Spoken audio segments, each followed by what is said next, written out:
Can people safely go out and vote in person, given that this year there is so much concern around the vote? There's no reason that I can see why that not be the case. If you go and wear a mask, if you observe the physical distancing and don't have a crowded situation, there's no reason why you shouldn't be able to do that. It is safe to go to the polls. Well, certainly I have gone into Starbucks. Yeah. So if it's safe for me to go into Starbucks in the middle of Texas and Alabama and Mississippi that have very high case rates, then, you know, I can't say that it would be different waiting in line in the poll.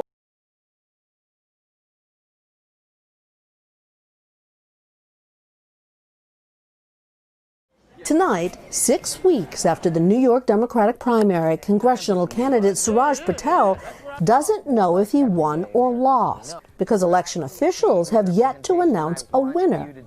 Governor Andrew Cuomo had tried to make the process easier by sending postage-paid envelopes with all requested ballots.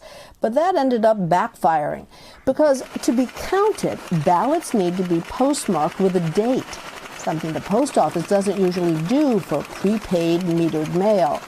So those ballots, thousands of them, were not counted.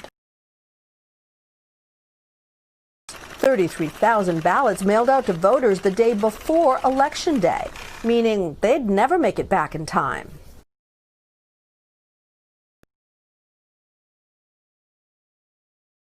It's been a total disaster. They're 6 weeks into it now. They have no clue what's going on. How are you going to do that for an entire nation? So what does this primary fiasco mean for November when 50 to 80 million Americans are expected to vote by mail?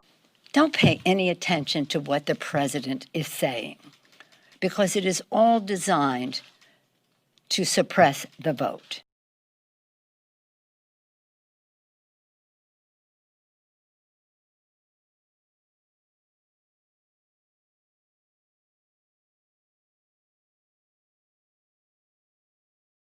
You don't have any evidence of fraud in the vote by mail. And he said, well, you don't have any evidence that there isn't fraud. To have these reporters say, do you have any proof? There's overwhelming proof. California's overwhelming proof. New York, a congressional district recently, is overwhelming proof. A federal court ordering ballots counted that weren't even signed and they weren't dated right.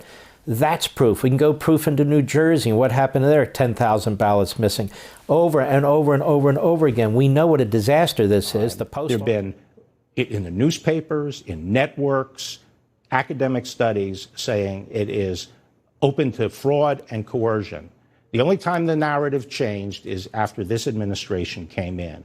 But elections that have been held with mail have found substantial fraud and coercion. The Democrats are really pushing this and embracing this.